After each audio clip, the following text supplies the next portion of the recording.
boshlanadi. Darsimiz 4 ta reja asosida olib boriladi. Diplomlarning ikkinchi rejamiz Ahmad Tabibiyning hayot yo'li, uchinchi rejamiz shoir she'riyatining g'oyaviy badiiy xususiyatlari va to'rtinchi rejamiz Ahmad Tabibiy tasvir-anavis deb nomlanadi. Demak, har bir reja uchun maxsus tayyorlanib kelingan metodlar bor. Ana shu metodlar asosida mustahkamlanadi. Va har bir rejani to'liq ochib berishingiz talab qilinadi. Dastlabki rejamiz demak tabibiy ijodining o'rganilishi deb nomlanadi. Dastlab shu narsani bilib o'tishimiz kerak. Tabibiy ijodi hayot yo'li haqida o'sha davrda, ya'ni 19-asrning oxiri, 20-asr boshlaridagi bir qancha tarixiy manbalarda ham u haqidagi qimmatli ma'lumotlarni uchratish qimmatli ma'lumotlarni Bobojon Farroh xodimning Xorazm shoir va navozandalar tashkillari orqali o'rganishimiz mumkin. Samoyevning fikricha, O'rta Osiyoga ham madaniy yangilanishlar davri kirib kelganligini aytib o'tadi. Keyin hozir poeziyaning gullab yashnashi endilikda maxsus yuqori lavozimdagilarning qo'llab-quvvatlashi va rag'batlantirishiga bog'liq bo'lmaganligini, chunki xizmat martabasi va saroy sadaqasi emas, xalq maqtovi va xayrixohligi bilan yangi she'riyat fidoyilarini ilhomlantirishni aytadi ekan.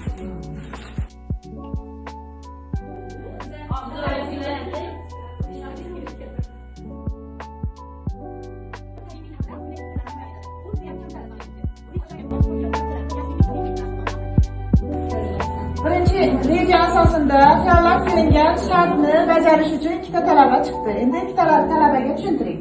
Bu shart qanday bajariladi? Bu shart hozir aytib o'tgan ma'lumotlarimni ushbu qog'ozga 1 daqiqa davomida yozishingiz kerak bo'ladi. Ruchka bilan bir qo'lingizda ruchka bilan yozasiz, bir qo'lingizda sharni o'ynatib turishingiz kerak bo'ladi. Agar kimning shari yerga tushib ketsa, o'sha mag'lub bo'ladi.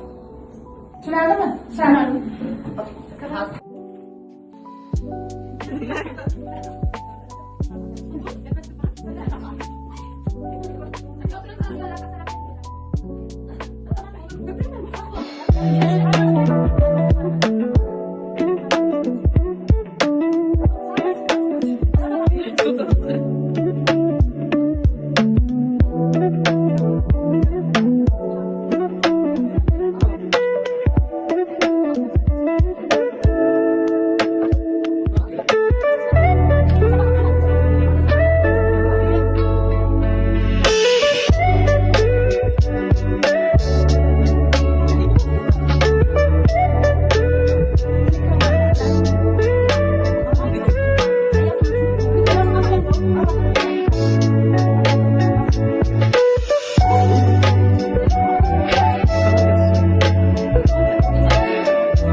Debachasida uni 5 dona devoni mavjudligini aytadi. Ulardan 2tasi fors tilida, 3tasi esa turkiy tilda yozilgan. Davlatimiz tarixida hech bir ijodkor tabibiy singari ko'p muhammas yozmagan.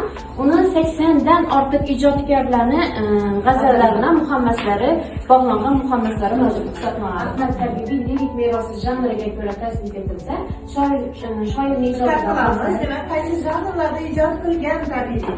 Qaysi janrlarda ijod qilibdi? Masalan, Fununul balog'a asarida she'rni 10 navi haqida alohida ma'lumotlar ketgan. Ya'ni she'rni qanday turlari bor? Tabibiyda aynan shu 10 navi haqida ham biz ma'lumotga ega bo'lamiz. Aynan shu 10 navi haqida uni lirik merosida she'rlar jamlangan va eng ko'p ya'ni lirik janrlarda ko'p ijod qilgan shoir sifatida ham alohida ahamiyat kasb etadi. Sababi Navoiy masalan 19 ta janrda ijod qilgan bo'lsa, Ahmadjon Tabibiy 24 xil janrda ijod qilganligini Sheikh Muhammad Omonovning dissertatsiyasida tasdiqlandi bu narsa. Demak, hozir endi qaysi janrlarda ijod qilibdi? Diqqatimizni qaratamiz. Demak, Tabibiy lirik merosida lirikaning qaysi janrlari yetakchilik qiladi?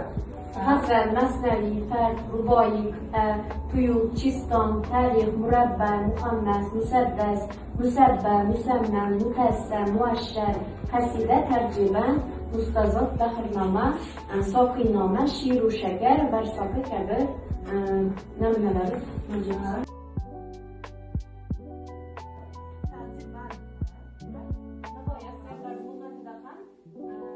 Tarjiba quyidagi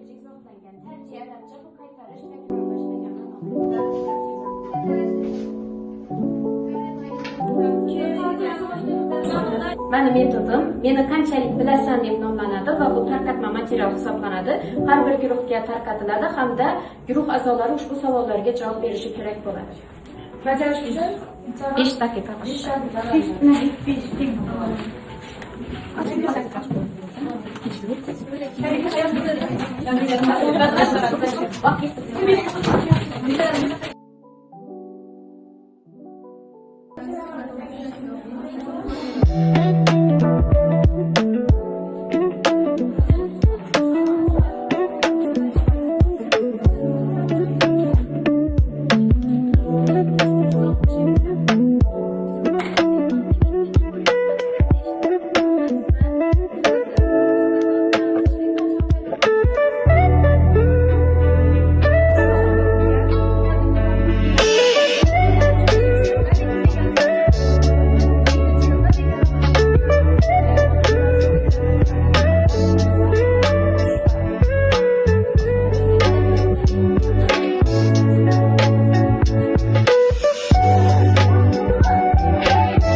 Bashar haylini aylar sohibi guftor ilmu fan. Bali insoniyatdan bordurur osor ilmu fan. Yo'q yersa ilmu fan odam bila hayvon barobardur. Tafovut bu ikkovga aylamish izhor ilmu fan. Ko'ngil kum jahli birla keldi bas vahshat farori havl. Jinon yangliqoni qilg'usida gulzor ilmu fan. Nasibi bo'lg'usi beshak savob uzra savob ahbob. Kishi kim hosil etmakka qilur takror ilmu fan.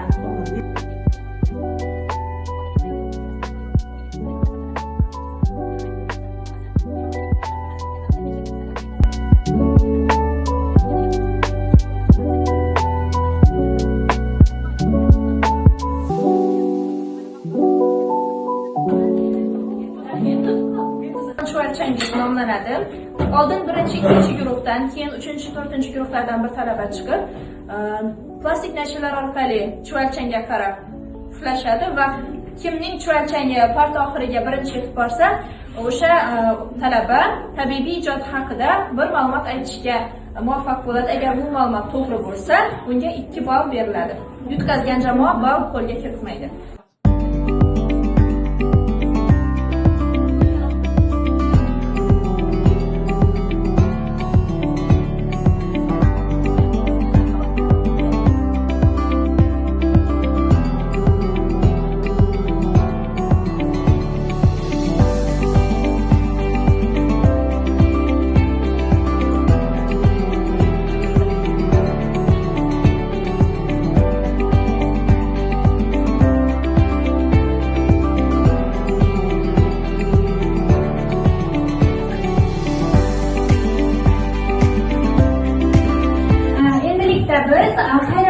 Ahmadjon Tabibining Hayratul Ushroq devoni va uning tarkibiga kiritilgan janrlar to'g'risida to'xtalib o'tamiz. O'zbekiston Respublikasi Fanlar Akademiyasi Abu Rayhon Beruniy nomidagi Sharqshunoslik institutidagi qo'lyozmalar fondida 3460-raqam bilan saqlanayotgan qo'lyozma bandida Ahmad Tabibiy ijodiga mansub asarlar jamlangan ekan.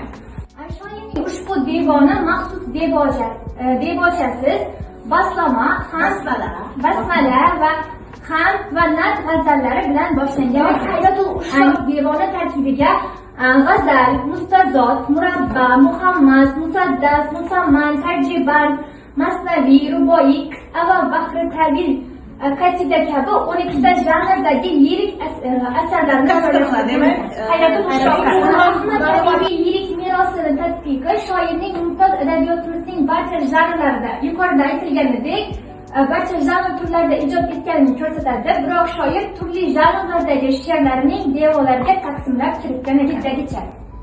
Uqubatgohi hajringda hamisha o'rtanur jonim.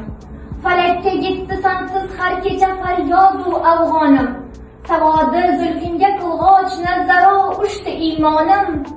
Habibim, razdorim jumlai dardimga darmonim. deb nomlangan birinchi murabbasi.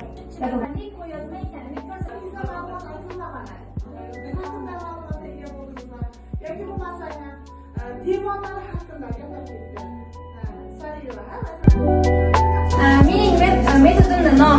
men haqimda qanday ma'lumotlarga egasiz deb nomlanadi. Bunda biz o'tgan Firuz, Kamol Xorazmiy va bugungi Ahmad Tabibiylarning nomlari keltirilgan. Guruhdan har bir guruhdan bir o'quvchi chiqib, talab oladi va o'ziga tushgan ijodkor haqida ma'lumot beradi.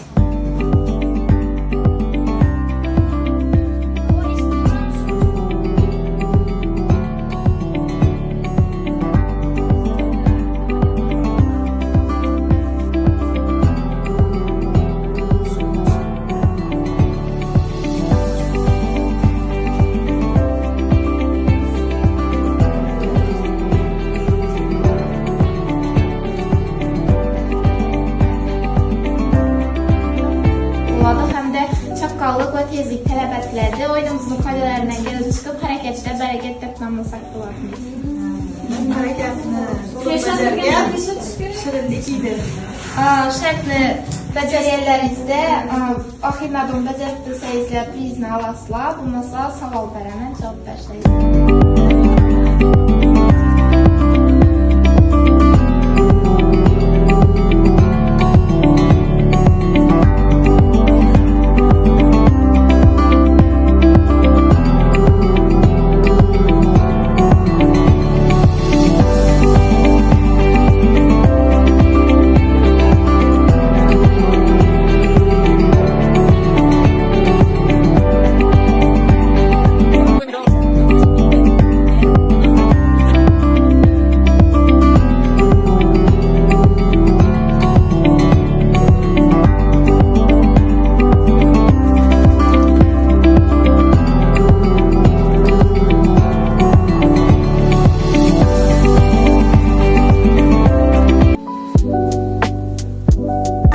Şartımız keperekler deb nomlanadi. Bu keperekler şartımızda kepelekchilarga savollar yozilgan. Har bir guruhdan bittadan o'quvchi chiqib, o'sha savollarga javob beradi.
Üçüncü oranda 16 bal bilen 5. grup, birinci oranda ise 19 bal 3. grup.